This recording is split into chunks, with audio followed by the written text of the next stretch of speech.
मेरे साथ पूनावाला फिनकॉर्प के चीफ कंप्लायंस ऑफिसर मनोज गुजरन जी हैं। सर बहुत बहुत शुक्रिया एनडीटीवी से बात करने के लिए।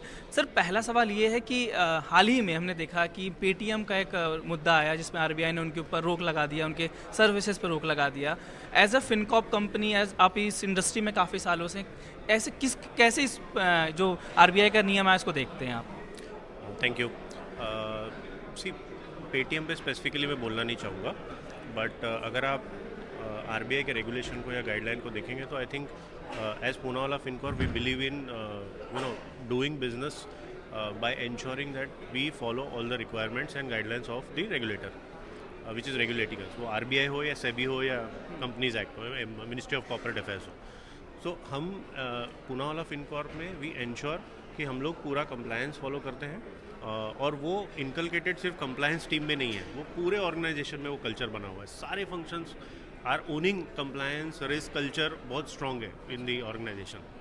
सो ऐसा एपिसोड अनफॉर्चुनेट है, किसी के साथ नहीं होना चाहिए, बट स्पेसिफिकली मैं बोलना नहीं चाहूँगा। But I think if you are on the right side of law, there is no tension, you can do business, but you have to be on the right side of law. You have to follow rules and regulations, and I think that will always be helpful for both the industry, the customers, and the regulator and the government to function and collaborate and move ahead and grow more better, in a more better way. Because sir अभी recently India में fintech companies काफ़ी बढ़ रही हैं, Fincorp भी बढ़ रहा है क्योंकि India as developing nation.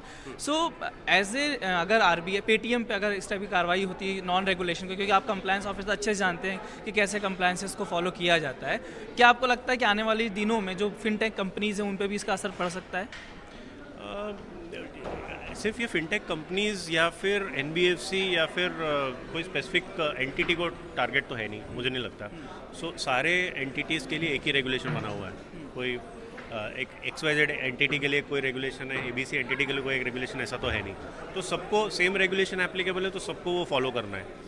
And I think यहाँ पे फिनटेक के लिए आरबीआई ने ऑलरेडी एक सेल्फ रेगुलेटरी फ्रेमवर्क का ड्राफ्ट निकाला हुआ है, जिसका कंसल्टेशन पेपर ऑलरेडी आउट है। आई थिंक वहाँ पे पीपल आर आस्क्ड और इनवाइटेड टू प्रोवाइड कमेंट्स। तो फिनटेक के लिए तो RBI has come out and वो सेल्फ रेगुलेटरी मोड में, जैसे अभी राजीव चंद्रशेखर जी ने भी बताया, हमारे मिनिस्टर जी ने, कि वो सेल्फ रेगुलेटरी मॉड्यूल में आना चाहते हैं। सो आई थिंक वहाँ पे जो कंपनीज गवर्नेंस को इंपॉर्टेंस देते हैं, जो कंपनीज कंप्लायंस को इंपॉर्टेंस देते हैं या रिस्क कल्चर को इंपॉर्टेंस देते हैं, उनके लिए तो self regulatory will be a very good platform to function. Sir एक सवाल ये है कि इंटरिम बजट अभी हाल ही में आया, एज ए फिनकॉर्प कंपनी और जो डिजिटल स्पेस में आप लोग भी डील करते हैं, कैसे देखते हैं इस बजट को डिजिटल लैंडिंग और फिनटेक के फॉर्म में? अगर फिनकॉर्प की बात करें, कैसा आपको लगा बजट? आप इसको डेवलपमेंट बजट बोलेंगे, किस तरीके से आप बजट देखते हैं इस बार का? Of course budget is development focus, और फोकस ये है और विजन ये है कि हम 2047 तक विकसित भारत बने।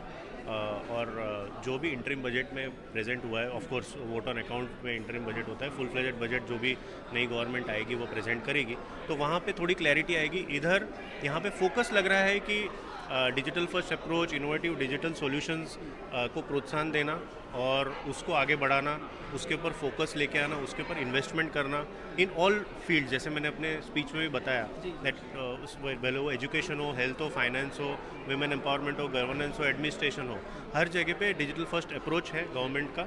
एंड आई थिंक उसके ऊपर फोकस रख के इंटरिम बजट है, एंड आई थिंक आगे और बड़ा फोकस होगा in a big way, is what I am seeing in coming 4-5 years of this government. Sir एक सवाल ये भी था कि इंडिया इज़ डेवलपिंग नेशन और हमारे कंज्यूमर्स की संख्या बढ़ रही है, हम लोग लोन सब ज़्यादा दे रहे हैं। आप एज अ फिनकॉर्प कंपनी, आपका भी जो एक बिजनेस मॉडल है वो भी बढ़ रहा है, दिन आपका शेयर्स भी बढ़ रहे हैं, आपकी कंपनी का साइज़ भी बढ़ रहा है। कैसे देखते हैं आने वाले फ्यूचर में जो लोन की इंडस्ट्री है हमारी, वो कितनी बड़ी हो सकती है आगे चल के? लोन की इंडस्ट्री का फ्यूचर बहुत ब्राइट है, स्पेशली एनबीएफसीज ले लो या फिर कोई भी और लेंडिंग इंस्टीट्यूशन ले लो। अगर वो फेयर वे में कस्टमर्स को ट्रीट करें, जैसे how what we believe in is doing lending in an ethical manner, not misselling, and providing loans in a competitive rate, okay, और वहाँ पे कोई एग्जॉर्बिटेंट रेट्स न लगाए, कोई एडिशनल पेनल चार्जेस न लगाए, is the focus that we always follow and we have been ensuring that. यहाँ पे फ्यूचर इसके लिए ब्राइट है because young generation is digital savvy, the loan requirements जो day to day consumption loan है और जो बाकी चीज़ों के लिए भी, ट्रैवल बहुत बढ़ रहा है कंट्री में, वेडिंग तो हमें पता ही है, डेटा मुझे बताने की ज़रूरत नहीं है, and there are various other people which they are venturing out, तो वहाँ पे पैसे तो लगेंगे और थोड़ा सा स्पेंडिंग पावर लोगों का बढ़ चुका है। पहले अगर कोई 1 लाख रुपए में ट्रैवल करता तो अभी वो कॉस्ट भी बढ़ गई है, तो वहाँ पे ऑफकोर्स लोन की रिक्वायरमेंट है और वो बढ़ती रहेगी। एंड पूना ऑफ Incorp is always there to help good customers with 700 plus credit profile या credit score, good credit profile जिनकी रिपेमेंट हिस्ट्री अच्छी है, to help them to get loans very quickly and at a good rate basically. Sir जैसा आपने कहा कि आने वाले दिनों में हम लोग मार्केट बढ़ने वाला है, आपको वो लगता है ये कुछ सालों में ये बूम आया है जो हम एक लोन की मार्केट में देखिए, क्योंकि लॉकडाउन के समय लोगों में डर था क्योंकि काफ़ी साल लोगों नौकरियाँ चली गई तो लोग अपना ईएमआईज़ नहीं भर पाए, लेकिन वो इंडस्ट्री फिर से बूम कर रही है। आपको क्या फैक्टर्स नज़र आते हैं कि ये इंडस्ट्री इतनी बूम हो रही है और लोगों में बाइंग कैपेसिटी बढ़ी है? ये जस्ट बिकॉज कि गवर्नमेंट इनको पैसा दे रही है, टैक्सेस में कुछ लेवरेज मिल रहा है, आपको क्या लगता है, क्या फैक्टर है? मुझे लगता है कि अवेयरनेस बढ़ गई है। कोविड में लोगों ने बहुत सारी नई चीज़ें सीखी हैं, बेसिकली डिजिटली कैसे फंक्शन करना है। पहले सिर्फ स्टूडेंट्स या फिर एक यंग कस्टमर ही उसको ये करता था, अभी I think top to bottom सारे एजेस को सारे एजेस डिजिटल सेवी हो चुका है। और लोन की रिक्वायरमेंट मेरे हिसाब से पहले में और अभी में डिफरेंस ये है कि पहले लोगों में अवेयरनेस कम था, उनको पता नहीं था कि कौन से ऑप्शंस अवेलेबल है, क्या टाइप के लोन ले सकते हैं, कहाँ यूटिलाइजेशन कर सकते हैं। आई थिंक डिजिटल अवेयरनेस की वजह से और न्यूज़ मीडियम ये सब की वजह से जितनी इन्फॉर्मेशन अवेलेबल है, जैसे मैंने पीछे एक बाइट में बताया कि कस्टमर अभी थोड़ा डिक्टेट भी करने लगा है, उसको पता है कि कितने ऑप्शंस अवेलेबल है, तो वो 2-3 जगह पे ऑप्शंस चेक करता है, वो देखता है कि मेरे को बेटर रेट कहाँ मिलेगा, बेटर सर्विस कहाँ मिलेगी। And of course I think what we do, we stand out to ensure that we provide best in class digital experience to all our customers is our focus, and we are well prepared to provide that, and we have been doing that from last 1.5 years very successfully. आपने देखा होगा under the dynamic leadership of our managing director Abhay Bhutra ji, we have turned around and transformed the organization which we took over in 2021. So today what you see, we have all the financials on the public domain, you can check the numbers, I don't want to share it here. We have transformed and we are now profitable. So I think जो और asset quality अच्छी करके हमने profitable हुए, it is not that कि हम लोग aggressively we are onboarding customers and we are doing it. So we are trying to get good customers, provide them good service, provide them good rates and give them good experience throughout their journey, जब तक उनका loan खत्म नहीं होता. That's the focus. I think मैं आपसे एक सवाल ये पूछना है मुझे कि एनबीएफसी का जो लोन का इंटरेस्ट है वो नॉर्मल बैंक से थोड़ा सा ज़्यादा होता है. मैं आपसे ये पूछना चाह रहा हूँ कि जब लोन की कंजप्शन बढ़ रही है, आपके पास ज़्यादा से ज़्यादा कंज्यूमर हैं, तो क्यों ना एनबीएफसी से लेकर बैंकों के रेट्स थोड़ा कम हो जाए ताकि लोगों को रिलीफ मिले, क्योंकि इस समय 8.5 लाइक 8.5 के ऊपर ही मैक्सिमम बैंकों का है. सबसे सस्ता है अगर एचडीएफसी में जानता हूँ 8.3 है मिनिमम. तो आपको लगता है कि थोड़ा सा इंटरेस्ट रेट को कम होना चाहिए आने वाले दिन ताकि उसका फ़ायदा कंज्यूमर्स को मिल सके? सो बैंक और एनबीएफसीज में लेवल प्लेइंग फील्ड आना थोड़ा डिफिकल्ट है, बिकॉज बैंक्स के लिए रेट कभी भी लो रहेगा, एनबीएफसीज के लिए रेट बैंक से मैच करना थोड़ा डिफिकल्ट है. बट अगर आप पुना ऑफ इनकॉर्प पे देखोगे तो we function like a bank, मतलब we provide services like fintech, मतलब वो पूरा डिजिटल एक्सपीरियंस देना. हमारे रेट्स आप देखोगे तो are almost closer to bank rates. ठीक है, और फिर तो एनबीएफसी तो हम हैं ही, तो बाकी जगह पे आप देखेंगे बाकी एनबीएफसीज के रेट्स के साथ अगर हमको आप कंपेयर करेंगे तो I think that comparison should be done. There is a big gap.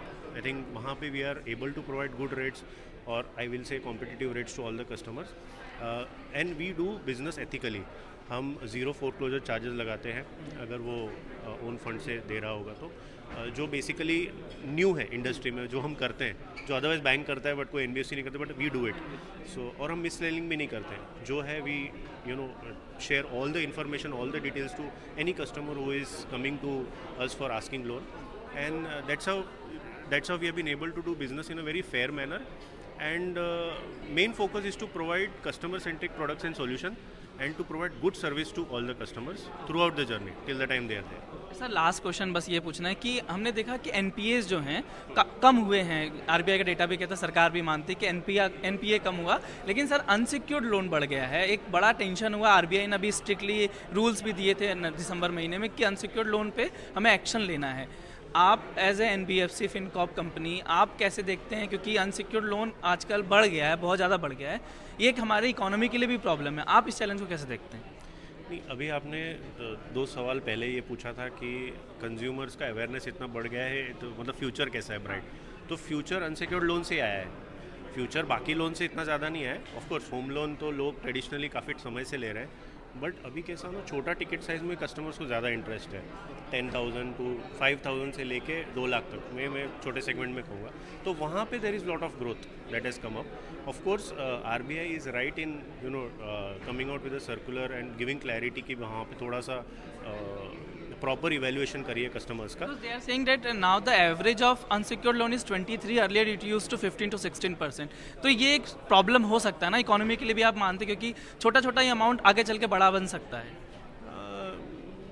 नहीं, मुझे ऐसा वो डिपेंड करता है कि the way in which you are onboarding customer. As I say आपका क्रेडिट इवेल्युएशन, आपका क्रेडिट प्रोफाइल रिव्यू कस्टमर का अगर बहुत स्ट्रॉन्ग और वो बेटर रहेगा ना, तो I think there is you can reduce the risk of delinquency on whether it is unsecured loan or secured loan. So it is basically how you do your evaluation, what kind of KYC due diligence you do, what kind of credit processes you have built in place, क्या documents आप check कर रहे हो, कैसे verification कर रहे हो। अगर वो robust है, which Poonawalla FinCorp does it, we have robust evaluation process which is already inbuilt, whether digital or non digital दोनों तरफ। और हम कंजर्वेटिवली करते हैं, तो आई थिंक वहाँ पे you can have and we have a good mix of unsecured secured is what the intention of the regulator is, which we have been able to maintain and we will going forward also ensure that. ठीक है, thank you so much sir talking to NDTV। Thank you.